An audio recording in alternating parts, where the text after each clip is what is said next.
I started gambling on Counter-Strike when I was probably 13 years old. 13 years old.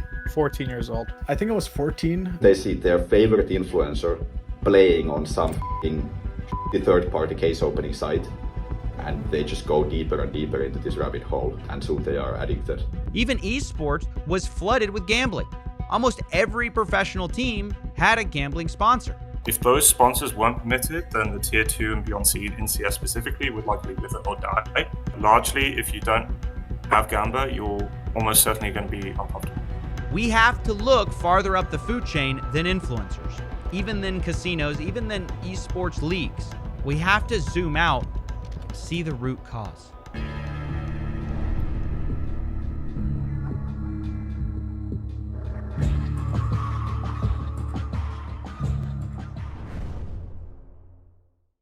I got bribed to make a video exposing a single Counter-Strike casino, but I decided to expose the whole industry instead, which led us from pitchforks to people rushing stages, millionaires making excuses, and esports teams who say they can't survive without gambling. The lack of any accountability making me wonder about the biggest casino of them all, Valve, the owner of Counter-Strike. Now, if you've watched the last few episodes, you know there's a lot of opinions about what the problem is, who's the villain, who's the good guy.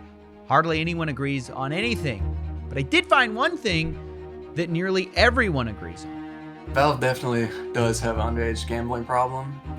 I think Valve does have an underage gambling problem. Yes, it is underage gambling disguised because it holds real life value. Underage, middle age, overage, however you want to slice it. When I was young, that's the most easily influential age to get people in, because I can't go to a real casino and gamble. Like what I did back then was I went to our local video game store, bought like $20 worth of Steam credits. I would buy skins with those $20 credits, no verification at all. Right, this is the most consistent answer I've received in a story where no one agrees on anything. Underage gambling is rampant on Counter-Strike. Not only that, Valve has known this was a problem for at least 8 years. And for those 8 years, Valve has done things here and there, but they've never seriously tackled offshore gambling issues, with some speculating the reasons why. I think they have all the responsibility. I mean, you could pass me some of that if you want, but ultimately they're the kingpin, reaping in all of the money, or majority of the money, and there's a reason why they haven't killed it yet. They've possessed the power for all these years, but they allow it to go. And I feel like they do the bare minimum crackdown to allow it to keep operating. That's right. Now, the person you just heard has ulterior motives for putting the blame on someone else. Either way, today I want to investigate Valve's role in Counter-Strike gambling, how we got here, what Valve can do about it, and how they've been fighting the change that is so desperately needed. So let's start from 2013, when loot boxes were first introduced to the game in an update Valve called the Arms Deal. It was first described as all the illicit thrills of black market weapons trafficking without any of the danger, which is kind of true. They did create a black market of skin betting. The only thing that I find false here is the quote, without any of the danger, because if you look at the wrong casino, this guy might show up at your house. Either way, the Arms Deal update was the start of Counter-Strike gambling as we know it, with the introduction specifically of loot boxes. We're going to open one here so you can experience what that's like. First, you take out your wallet, pay $2.50, the case opens, and a wheel spins where items of varying rarity pass by. Knives and gloves are particularly valuable because they're particularly rare, but usually you get an item worth pennies. Now, you might notice this whole process, especially the near misses, resembles a slot machine. I believe that's not an accident. This is the same company that hired experimental psychologists to design parts of their games. So my name is Mike Amender. I'm an experimental psychologist at Valve, applying knowledge and methodologies from psychology to game design. So thinking about how knowledge of human behavior can impact the choices that we're making. The hope is that we can take what we know about psychology, about the predictable ways humans might react or respond, and apply it to game design and induce various responses or particular responses. Right, Valve is a game studio that uses psychology to manipulate user behavior, and it's harmless in some areas when optimizing for fun or excitement. But when we look at loot boxes, what is Valve optimizing for? What behaviors are they trying to cause when they make their loot boxes look like a slot? And the answer, I believe, is they want you to just spend more money. And making a slot simulator has been incredibly effective for that. In total, some estimates are that 1.9 billion cases have been sold. At $2.50 per case, that's $4.9 billion for Valve, all spent on video game cosmetics. You can then trade these on the Steam store, which all gets Valve even more money because they take a cut. Last year alone, Counter-Strike made about $1 billion opening cases. The skins update was a big change for the community, giving you something you can buy, something that you can customize your guns. It's done where it doesn't necessarily impact gameplay, but it gives people this exciting element to keep coming back and keep playing to get more skins.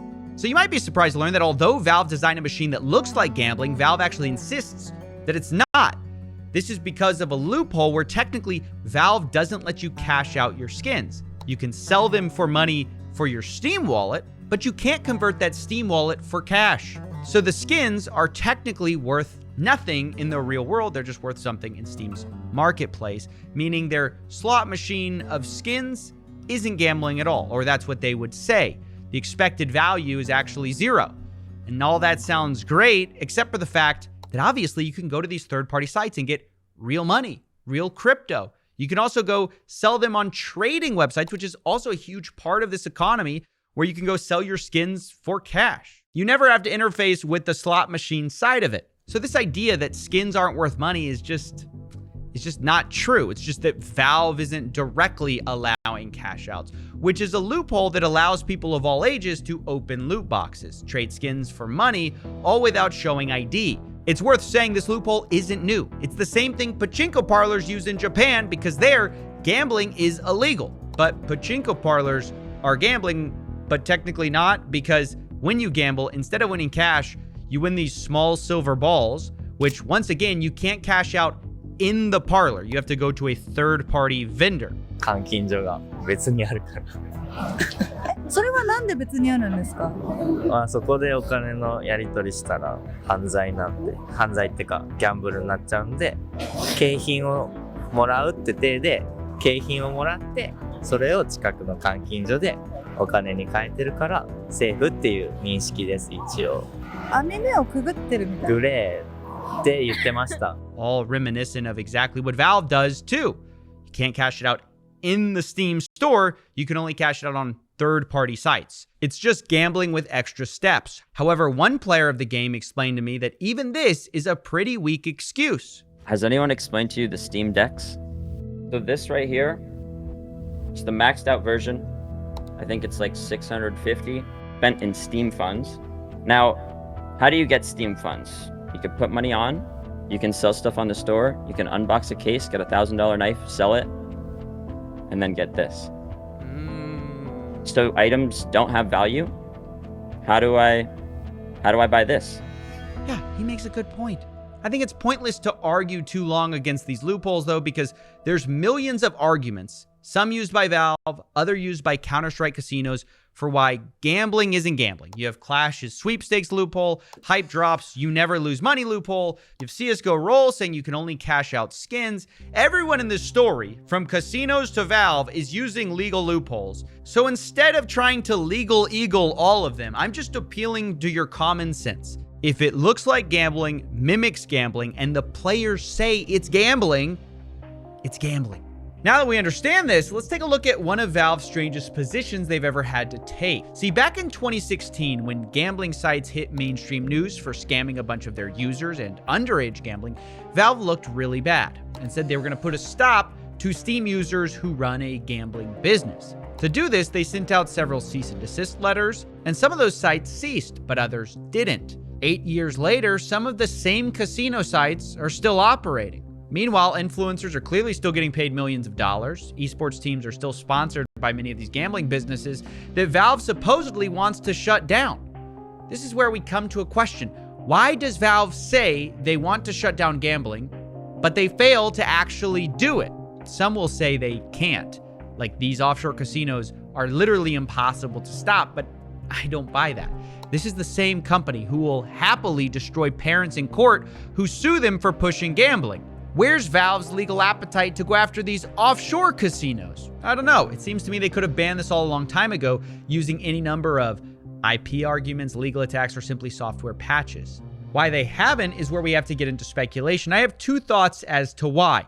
Firstly, I believe it's good for Valve to be in an eternal fight against gambling. It's good optics. If you never defeat the evil offshore casinos, no one has to wonder why your loot boxes look so much like slot machines.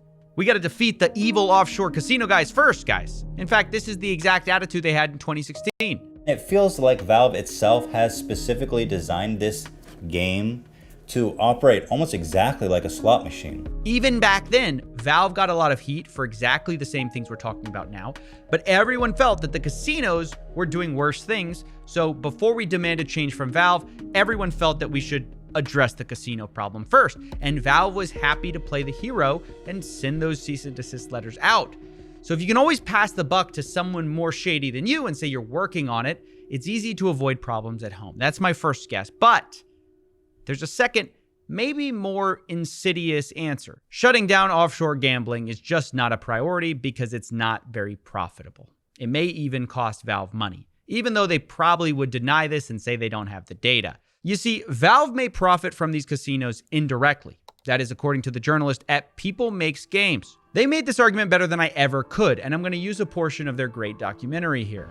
We've got Steam over here and the betting sites over here on different websites, and both industries claim no relationship with the other. But to start with, the culture of skin betting is for many people a feature of Valve's games as advertised by YouTubers and streamers and virally by your friends who are gambling. Valve is going to be acquiring more visibility and players for its games from anyone who finds this extra functionality appealing. A thought I heard from almost all of the gamblers I spoke to was that Valve can't shut down these casinos permanently because that would wreck the market value of skins, thereby hurting every player who owns any Valve skins. But to me, that just sounds like evidence that one big reason Valve skins are so valuable and why people want them so bad is Valve allowing the betting sites to exist. Look, I'll be honest, I think he's right. Valve is indirectly profiting from these casinos, but it's not just one journalist's opinion. Even experts have concluded the same thing. So, in January of 2016, the Washington State Gambling Commission, and that's the top regulatory body in Washington State where Valve is headquartered, they received a complaint that prompted them to begin an investigation into Valve Corporation. 21 months later, when that investigation concluded, what they said was Valve, quote, knowingly facilitates the illegal wagering of skins, end quote. And the question, that it really came down to for these regulators was, is Valve benefiting? In the opinion of the regulators, yes. So this feels like a really big deal. Washington basically concluded what a lot of people have suspected, but why did nothing happen? What the regulators told me is that the prosecutors didn't feel that they would be able to prosecute the case successfully, so they did not pursue a case. Now, that doesn't take away from the findings of the regulators, who are the experts on this. It just means that a case was never taken to court. Huh. So even though regulators found one thing, prosecutors have declined to pursue it. Now, of course, I did think all of this was pretty shocking, so of course I wanted to ask Valve follow-up questions, but they didn't respond to my request for an interview or for comment. However, I did find interviews from about 8 years ago during the first scandal where Valve was asked very similar questions about whether they benefited from all this gambling. And the way they respond is kind of telling. For Counter-Strike in particular, I'm curious, do you feel like gambling has had a positive impact on the game at all? Do you feel like it's grown interest in the game over the past few years that it's been available? Yeah. So I mean, well, what's the question? Has gambling led to greater interest in Counter-Strike? Has it? Yes. We don't know. We don't have any data to support that. Yeah, but yeah. So I don't know. Isn't that incredible? A company that nearly has all the data has no idea if $1 billion gambling industry helps them. This is a company that hires literal economists to work on their video game economies. They say in those job descriptions, one thing we have at Valve is data, lots and lots of data. Yet on this one issue, we don't have any data to support that. And we're supposed to believe they've never conclusively found if gambling hurts or helps them? I find it hard to believe. especially when in the same interview a little bit later, the CEO Gabe Newell claims data isn't really hard to get in Valve. Right. If there's something I need to know, I can find out about it. We don't have any data. And information is pretty freely available inside of the company. There's, it's just not hard to, if there's something you need to know, to find out about it. But there's no, you pull your information, there's no push towards you. Right. Of course, it's not hard to find the information. These are the people who own Steam. They have all the information. So here's a fun rule for you to think about.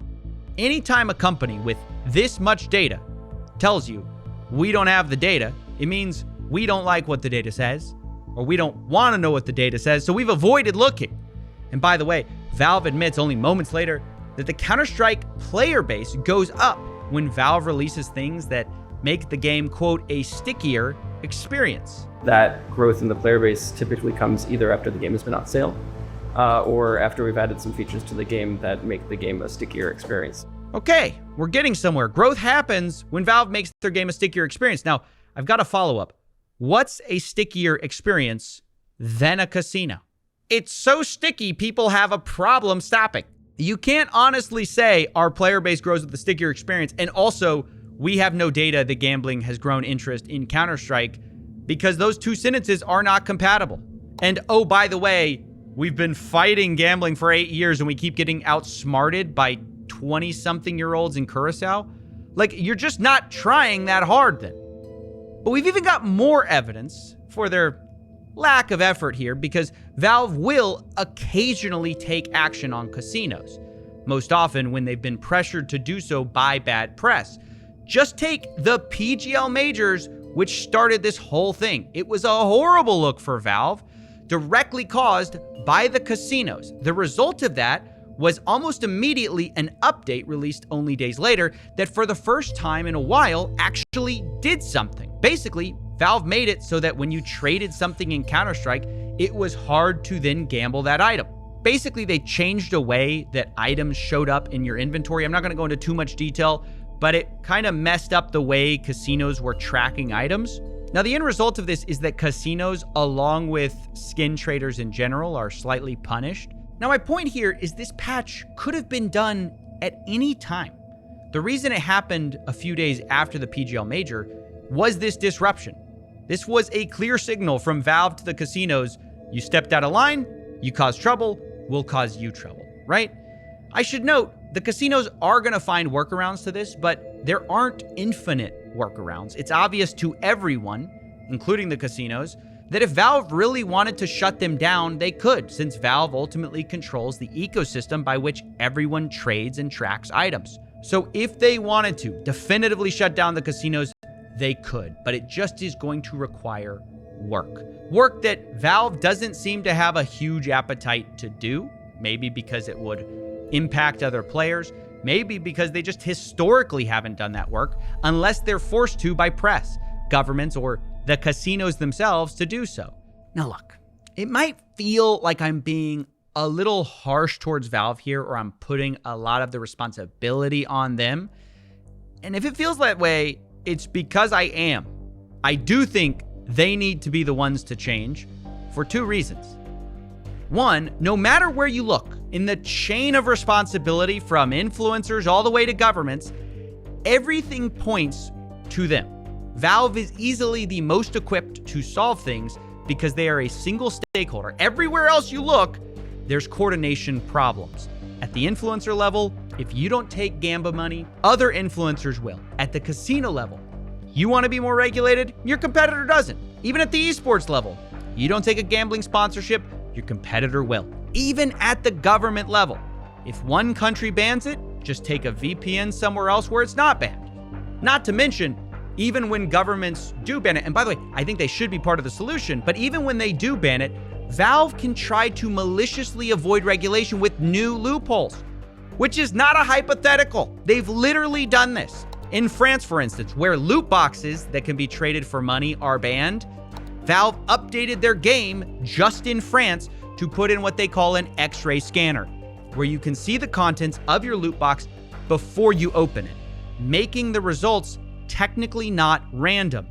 The catch is, though, you can't open another loot box until you pay to finish opening the one you've scanned. It's just a workaround the law to allow the same gambling, just legally, I guess. But it turns out this may have been a tactical mistake because it kind of gave away the game Valve is playing. Because remember, they're trying to pretend not to be gambling, but this loophole they're using is literally a loophole slot machine companies use, where they will do what's called pre-reveal the result of a slot spin before you spin and say it's not gambling as well. In states like Missouri in America, this is how gambling companies were trying to avoid the gambling classification. Funnily enough, while learning about this loophole, I found this. Quote, the gambling companies don't like each other and will claim one company is breaking the rules while they apparently follow them.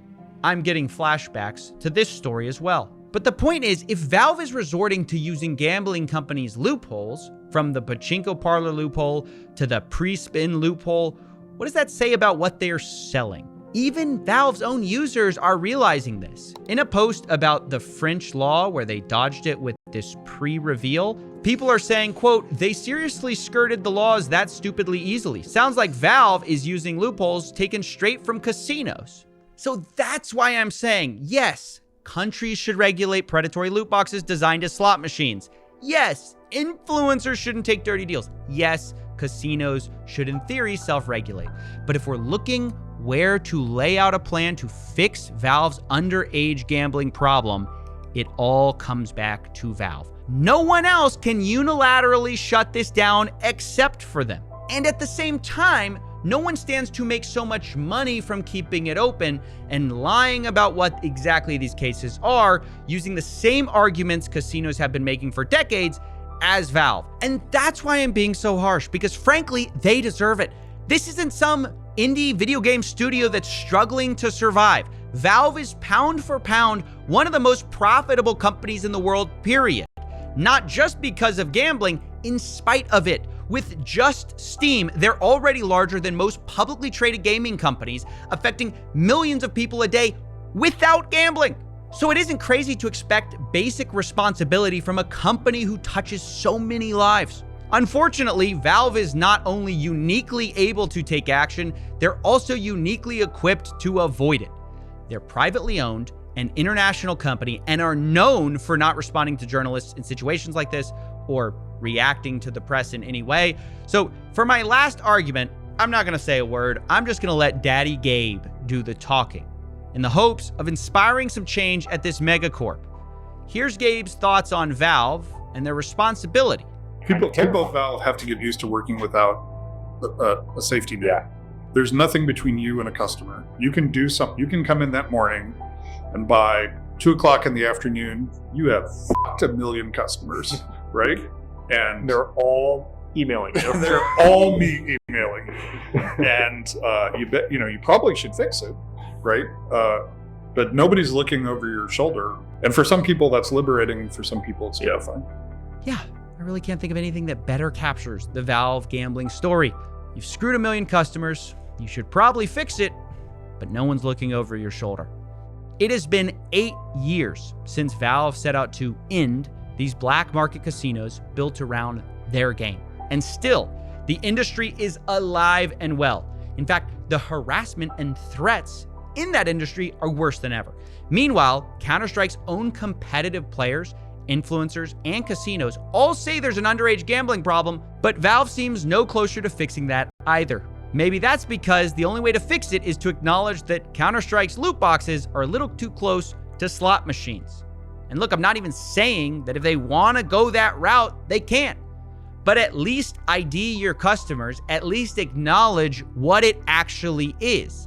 Otherwise, you're just trying to have your cake and eat it too. You want gambling without any of the responsibility that comes with it. And we all know that that kind of cake is a lie. Look, I know this is a long shot, and maybe it's pointless. I look back 8 years and I see many of the same stories of victims, villains, and Valve with zero real change. But knowing the odds are slim hasn't stopped kids from getting addicted. So it's not going to stop me either. This is a gamble I'm willing to take.